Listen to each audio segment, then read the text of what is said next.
So இப்போ வந்து இன்றைக்கி என்ன பார்க்க போகிறோன்னா பென்டகன் வந்து எப்படி சிம்பிள் வேல ட்ரா பண்ணுறதுன்றத பார்க்க போகிறோம். இந்த பென்டகன் வந்து நீங்கள் ப்ரொஜெக்ஷன் ஆஃப் சாலிட்ஸ் போடும்போது டாப் வியூவில் வந்து இந்த பென்டகன் போடுவீங்க. ஸோ இந்த பென்டகன் வரைகிறதுக்குன்னு ஒரு மெத்தட் இருக்குது. அதில் சிம்பிளஸ்ட் வே என்னன்றது இப்போ பார்ப்போம். இது பென்டகன் வரைகிறதுக்கு வந்து நம்மளுக்கு சைடு தேவைப்படும். அதை அவங்க கொஸ்டின்லேயே கொடுத்துருப்பாங்க. பென்டகன் ப்ரிசம்னா இருக்கட்டும், பென்டகனில் பிரமிடாக இருக்கட்டும், அதில் வந்து என்ன கொடுத்துருப்பாங்கன்னா அதோட பென்டகனோட சைடு கொடுத்துருப்பாங்க. ஸோ அந்த சைடை தான் இப்போ நம்ம இருக்க போகிறோம். நான் எக்ஸாம்பிளுக்கு வந்து சைடு வந்து டி நம்ம எடுத்துக்கிறேன். ஸோ சைடு கொடுத்துருப்பாங்க இல்லையா, அந்த சைடுக்கு இந்த என்ன பண்ண போகிறோம்னா 50 mm வந்து நீங்கள் ஒரு லைன் ட்ரா பண்ணிக்கோங்க. அதுக்கப்புறம் இந்த 50 mm இருக்கு போட்டுட்டிங்கன்னா லைன், அந்த லைனில் இந்த எண்ணில் வச்சுக்கிட்டு ஒரு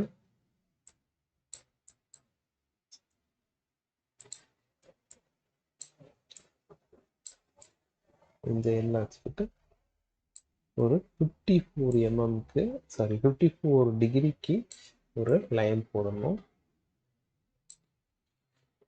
அது இங்கிட்டு இருந்து இந்த லெஃப்ட் ஹேண்ட்லேருந்து ஃபஸ்ட்டு 54 டிகிரிக்கு ஒரு லைன் போட்டுருக்கோம். அடுத்து இதே ப்ரொட்ராக்டர் இங்கிட்டு அதோட ரைட் ஹேண்டில் வச்சுட்டு எகெயின் இங்கிட்டு இருந்து இப்போ இந்த சைட்லேருந்து 54க்கு மெஷர் பண்ணணும்.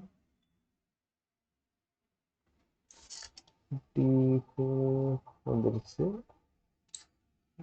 இப்போ இங்கேருந்து ஒரு லைன், இந்த எண்ட்லேருந்து ஒரு லைன் போட்டுக்கணும். ஓகே, இப்போ இந்த 54 போட்டிருக்கோம் இல்லையா, இது வந்து ஒரு 54 டிகிரி. அது மாதிரி இது வந்து 54 டிகிரி. இந்த ரெண்டு மீட் பண்ணுதுல இந்த பாயிண்ட்டு, இதை வந்து சென்டராக வச்சுக்கிட்டு நம்ம ஒரு சர்க்கிள் போட போகிறோம். இப்போ இதில் காம்பஸ் பாயிண்ட் வச்சுக்கோங்க.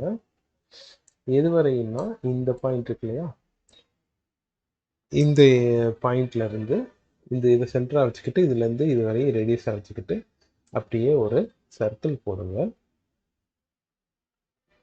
ஓகே, சர்க்கிள் வந்து கம்ப்ளீட் ஆயிடுச்சு. இப்போ என்ன பண்ண போகிறோம்னா எகெயின் இந்த காம்பஸில் என்ன சைடு கொடுத்துருக்காங்களோ அந்த சைடை வந்து எடுத்துக்கோங்க. இப்போ 50 கொடுத்துருக்காங்க, ஸோ 50 நான் எடுத்துக்கிட்டேன். இந்த 50யை இந்த காம்பஸ் இந்த சைடில் வச்சுக்கிட்டு அதோட லெஃப்ட் எண்ட் இருக்கு இல்லையா, அதில் ஸ்டார்ட் பண்ணிட்டு அந்த சர்க்கிளில் 50 mmக்கு ஒரு ஆர்க் போடணும்.